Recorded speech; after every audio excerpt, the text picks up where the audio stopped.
6 मई 1937 America की state new Jersey में शाम का वक्त था। जमीन पर खड़े हजारों लोग आसमान पर एक अजीब मंजर देख रहे थे।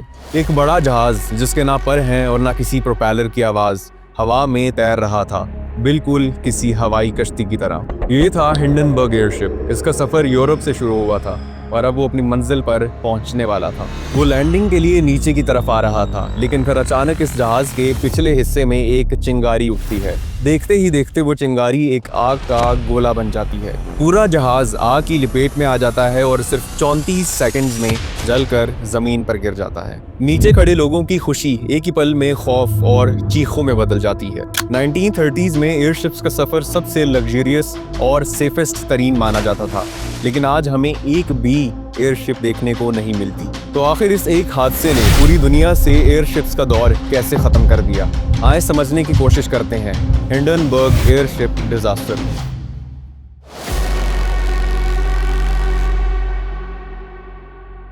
3 मई 1937 हिंडनबर्ग एयरशिप ने फ्रैंकफर्ट जर्मनी से अपनी उड़ान भरी और इसकी मंजिल थी अमेरिका की स्टेट न्यू जर्सी, जिसके लिए इसको अटलांटिक ओशन को पार करके जाना था। इस जहाज में टोटल 97 लोग सवार थे, 36 पैसेंजर्स और 61 क्रू मेंबर्स। 1920s और 1930s में एयरशिप्स को दुनिया का सबसे अच्छा लॉन्ग रेंज सफर माना जाता था। उस वक्त एरोप्लेन्स की इतनी रेंज नहीं थी और ज़ेपलिन कंपनी एयरशिप्स बनाने में दुनिया में सबसे आगे थी। जिस जहाज की हम बात कर रहे हैं वो है LZ-129 हिंडनबर्ग। ये इंसानों का बनाया हुआ उस वक्त का सबसे बड़ा हवाई जहाज था। इसकी लंबाई 245 मीटर थी, जो कि 3 फुटबॉल फील्ड्स के बराबर थी, और इसके अंदर का पूरा ढांचा ड्यूरेलुमन जैसे मजबूत और लाइट वेट मेटल से बना हुआ था। इसी मजबूत ढांचे की वजह से इसको रिजिड एयरशिप भी कहा जाता है। रिजिड मतलब सख्त या सॉलिड। ये जहाज जर्मन लग्जरी और इंजीनियरिंग का निशान समझा जाता था। इसके टेल फिन्स पर उस वक्त के जर्मनी का निशान नाजी इंसिग्निया भी बना हुआ था। अब सवाल ये है कि ये एयरशिप उड़ता कैसे था। हिंडनबर्ग के अंदर 16 बड़े गैस सेल्स थे, बिल्कुल गुब्बारे की तरह। इन सेल्स के अंदर एक गैस भरी जाती थी जो कि हवा से हल्की होती है, और नेचर का एक सिंपल सा रूल है कि जो भी चीज हवा से हल्की होती है वो ऊपर उठ जाती है, और इसी वजह से हिंडनबर्ग हवा में उड़ पाता था। दूसरी तरफ इसको आगे धकेलने के लिए हल के साथ 4 इंजन लगे हुए थे, और राइट और लेफ्ट मोड़ने के लिए इसके पीछे 2 बड़े फिन्स थे। लेकिन जब इसको नीचे लाना होता था तो क्रू थोड़ी सी गैस को रिलीज कर देता था, या बैलेस्ट सिस्टम को यूज करके इसके वेट को बढ़ा दिया जाता था। बैलेस्ट असल में पानी होता है जो कि स्पेशल टैंक्स में रखा जाता था। अगर जहाज को ऊपर ले जाना होता था तो पानी को नीचे गिरा देते थे, और अगर नीचे लाना होता था तो पानी को वापस से भर लेते थे। लेकिन यहाँ पर सवाल ये उठता है कि अगर पानी को एक बार नीचे गिरा दिया जाए तो उसको वापस से कैसे भरा जा सकता है। उसके लिए इंजन के एग्जॉस्ट से निकलने वाली स्टीम को कंडेंस करके वापस से टैंक्स में जमा किया जाता था। एयरशिप्स के सेल्स में उस वक्त 2 किस्म की गैसेस यूज होती थी, एक हीलियम और दूसरी हाइड्रोजन। हीलियम एक सेफ गैस थी क्योंकि उसमें आग नहीं लगती थी, लेकिन अमेरिका ने जर्मन कंपनी को हीलियम गैस बेचने से मना कर दिया था, और इसी मजबूरी ने हिंडनबर्ग को मौत के रास्ते पर डाल दिया। इसको उड़ाने के लिए हाइड्रोजन गैस का इस्तेमाल करना पड़ा। वो हवा से हल्की तो थी, लेकिन वो बहुत तेजी से आग को पकड़ती थी। उस वक्त हिंडनबर्ग यूरोप से अमेरिका तक लोगों को ले जाने का सबसे लग्जरियस और शानदार तरीका था। इसके अंदर एक डाइनिंग रूम, एक लाउंज और कई कैबिन्स थे। यहाँ पैसेंजर्स न सिर्फ आराम से सो सकते थे, बल्कि खाने पीने का भी बेहतरीन निजाम था। इसमें खिड़कियां थी जहाँ से बाहर का क्या कमाल नजारा दिखता था। 3 मई 1937 फ्रैंकफर्ट जर्मनी से उड़ान भरने के बाद हिंडनबर्ग का सफर शुरू हुआ। लोगों को लगा कि वो बड़ी आसानी से अपनी मंजिल तक पहुंच जाएंगे, मगर अटलांटिक ओशन के ऊपर हवा की स्पीड तेज होने की वजह से उन्हें न्यू जर्सी पहुंचने में 12 घंटे की देर हो गई। जब हिंडनबर्ग अमेरिका पहुंचा तो वहां पर मौसम बहुत खराब था। पूरे इलाके में तूफान और बारिश थी, इसलिए कैप्टन ने फौरन उतरने का फैसला नहीं किया। 2 घंटे तक 13,000 फीट की बुलंदी पर वो हवा में घूमते रहे, मौसम ठीक होने का इंतजार करते रहे।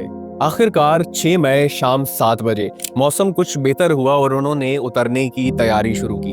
जमीन पर भी हजारों लोग जमा थे, लेकिन उन्हें नहीं पता था कि यह खामोश मौसम एक खौफनाक हादसे की वजह बनने वाला है। लैंडिंग के लिए जहाज के वेट को बढ़ाना था। आहिस्ता आहिस्ता बैलिस्ट टैंक्स के अंदर पानी भरना शुरू कर दिया गया और हाइड्रोजन गैस को बाहर निकाला जा रहा था। 7:25 पर जहाज ने अपनी मूरिंग लाइंस नीचे फेंकी।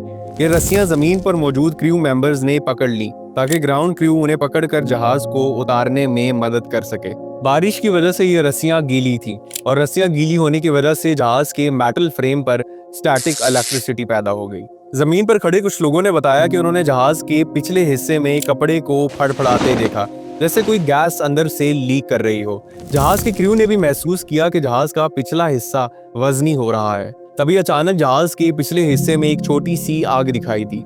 ये इतनी छोटी थी कि लोगों को लगा कि बस एक चिंगारी है, लेकिन लोग नहीं जानते थे कि ये आग हाइड्रोजन गैस में लगी थी। अगले ही लम्हे जहाज का पूरा पिछला हिस्सा आग का गोला बन गया।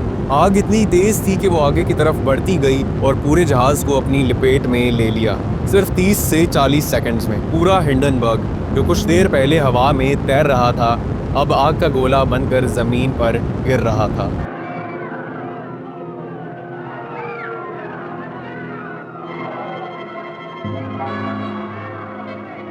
कई लोगों ने अपनी जान बचाने के लिए जहाज से छलांग लगा दी।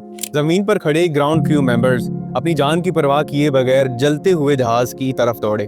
उन्होंने उन लोगों को आग से बाहर निकाला जो अभी भी जिंदा थे। इस जहाज पर सवार 97 लोगों में से 35 लोग इस हादसे में मारे गए, जिसमें से 13 पैसेंजर्स और 22 क्रू मेंबर्स थे। जमीन पर खड़ा एक शख्स भी इस हादसे में मारा गया। मगर सबसे हैरान करने वाली बात ये थी कि इस खौफनाक हादसे के बावजूद 62 लोग जिंदा बच गए थे। इस हादसे की सबसे दिलखराश चीज ये थी कि उस वक्त कई न्यूज चैनल वहां पर मौजूद थे। एक रेडियो रिपोर्टर हर्बर्ट मॉरिसन आंखों देखा हाल रेडियो पर सुना रहे थे। It's a terrific crash, ladies and gentlemen. The smoke and the flames now, and the flame is crashing to the ground, not quite to the mooring mast. All the humanity and all the passengers screaming around it. ये clip फौरन दुनिया भर में मशहूर हो गई। इसने लोगों के दिलों में हिंडनबर्ग की तबाही की तस्वीर हमेशा के लिए कैद कर ली। इस हादसे की वजह जानने के लिए यूएस और जर्मन अथॉरिटीज ने इंक्वायरी शुरू की। कई थ्योरीज सामने आई। सबसे ज्यादा माने जाने वाली थ्योरी ये थी कि जहाज के अंदर से हाइड्रोजन गैस लीक हो रही थी और जब जहाज ने मूरिंग लाइंस यानी रस्सियां नीचे फेंकी तो उनके गीली होने की वजह से एक स्टैटिक डिस्चार्ज पैदा हुआ। इस चार्ज की वजह से एक चिंगारी पैदा हुई और इसी चिंगारी ने लीक होती हुई गैस में आग लगा दी। कुछ और थ्योरीज भी थी, जैसे किसी ने जानबूझकर जहाज को आग लगाई या जहाज पर लगे हुए पेंट की वजह से आग लगी। लेकिन ज्यादातर एक्सपर्ट्स का कहना है कि यह हादसा हाइड्रोजन गैस में स्टैटिक डिस्चार्ज से लगने वाली आग की वजह से ही हुआ है। हिंडनबर्ग का हादसा एक ऐसी तबाही थी जिसने लोगों का एयरशिप्स पर से भरोसा हमेशा के लिए खत्म कर दिया। पैसेंजर एयरशिप सर्विसेज हमेशा के लिए बंद हो गई। लोगों ने हिंडनबर्ग को अपनी आंखों के सामने जलते हुए देखा था। वो इसकी शान से तो मुतासिर थे, लेकिन इसकी मौत ने उनके दिल में डर बिठा दिया था। इस हादसे के बाद लॉन्ग रेंज एयरप्लेन्स ने तरक्की की और वो महफूज बन गए। लोगों ने एयरप्लेन्स पर भरोसा करना शुरू कर दिया और इस तरह एयरशिप्स का दौर हमेशा के लिए खत्म हो गया। आज भी जब एरोप्लेन्स सफर करने के बाद लैंड करते हैं तो हवा में एयर रेजिस्टेंस की वजह से उनकी बॉडी पर एक स्टैटिक चार्ज पैदा हो जाता है। उस चार्ज को रनवे पर लगे हुए इक्विपमेंट्स के जरिए ग्राउंड किया जाता है ताकि हिंडनबर्ग जैसा हादसा दोबारा ना हो। हिंडनबर्ग ने ये साबित कर दिया कि जब इंसान की हवस उसकी अक्ल से बढ़ जाए तो उसका अंजाम हमेशा भयानक होता है। इसकी कहानी हमें ये हमेशा याद दिलाती रहेगी कि हर चमकती हुई चीज़ सोना नहीं होती।